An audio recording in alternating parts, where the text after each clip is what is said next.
संतान पैदा हो जाए तो पुरुषों का क्या होगा, किसने बहका दिया तुम्हें? ब्राह्मण ने जवाब दिया है, भद्रे संतों का दिया हुआ फल है और संतों की वाणी, संतों का वचन कभी झूठा नहीं जाता। वैसे भी भगवान ने अपने लिए ये कहा है कि मोर वचन चाहे पड़ी जय फीका।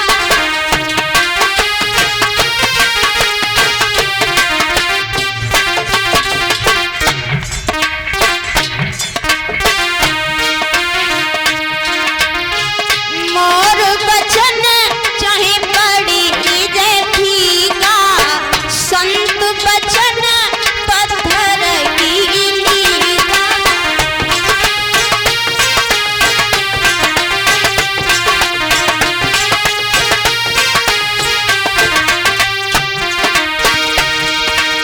हो सीता राम जी की जय हो, राजा राम जी की जय हो, राधा श्याम जी की जय, राम जी की जय।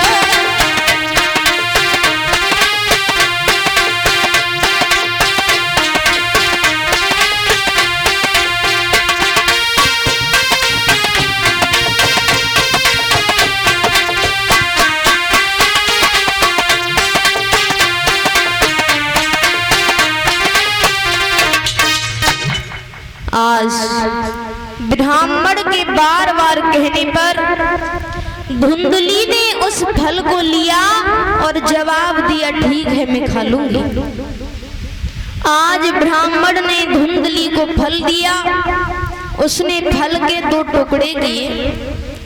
उसके पास में एक गाय थी, वह गर्भवती नहीं रहती थी, तो धुंधली ने आधा फल तो खुद खा लिया, आधा गाय को खिला दिया।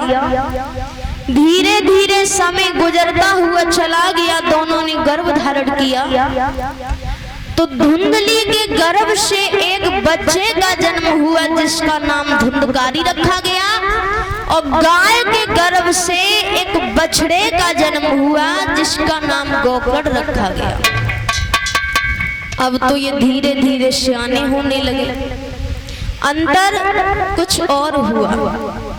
अंतर ये हुआ कि जो गोकर्ण था वो भगवान का भक्त निकला, भगवान की पूजा करने लगा, भगवान की भक्ति करने लगा। लेकिन जो धुंधकारी था वो गलत रास्ते पर चलने लगा। माता पिता दोनों दुखी होने लगे ऐसे कपूत बालक से। तो आत्मदेव कहने लगे ऐसी जिंदगी से तो मर जाना ही अच्छा है। लेकिन कुछ दिन बाद आत्मदेव उस घर को छोड़ करके चले गए। अरे ब्राह्मण घर से चली भय, अरे मेरे भैया कोई आगे किसी धन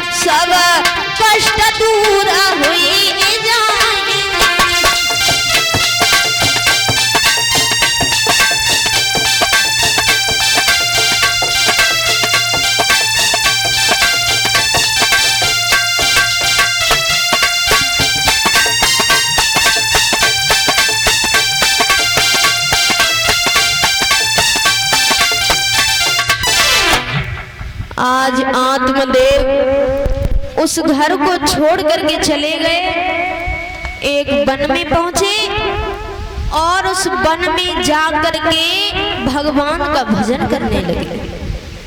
इधर कुछ दिन तक धुंधकारी से गोकर्ण हैरान रहे। गोकर्ण सोचने लगे हैं कि कैसी हम भी यहाँ पर दुर्गत हो रही हैं, चलो इस घर को छोड़ करके कहीं भगवान का भजन करेंगे। कुछ दिन बाद गोकर्ण भी चले गए।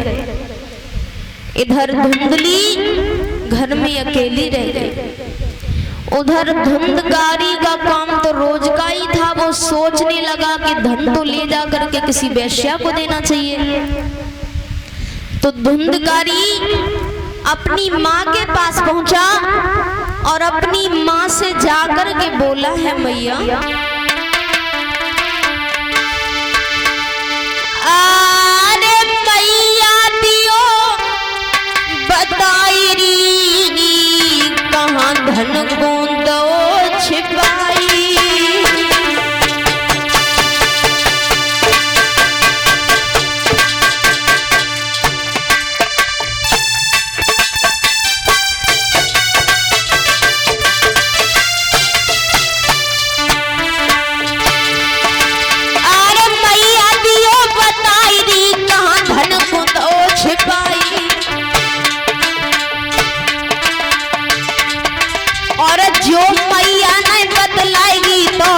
बचन की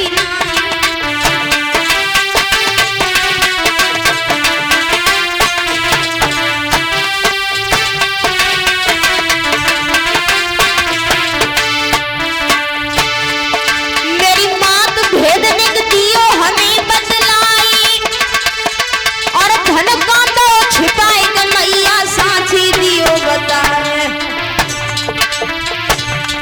अब तो करके जिद मैया से धुंधकारी पूछन लागो है। अब तो जिद करके मैया से वो तो पूछन लागो है। अब तो जिद करके मैया से धुंधकारी पूछन लागो है।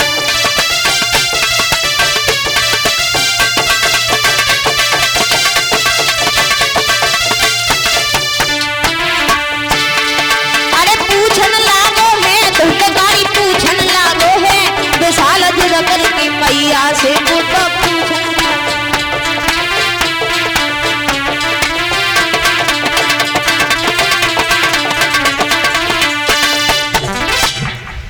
जिस समय धुंधकारी अपनी माँ से जिद करके पूछने लगा और कहने लगा है, मैया अगर तू हमें नहीं बताएगी तो हम तुझे जीवित नहीं छोड़ेंगे। इधर धुंधली कहने लगी, लाला अरे कल मैं तुम्हें साफ साफ बता दूंगी कि वो धन मैंने कहाँ रखा है। ऐसे बहाने करके बेटे को विदा करती है। उसी समय धुंधली उस घर को छोड़ करके चली, एक वन में पहुंची, गहरा सा कुआं देखा, उस कुएं में गिर करके अपनी आत्महत्या कर लेती।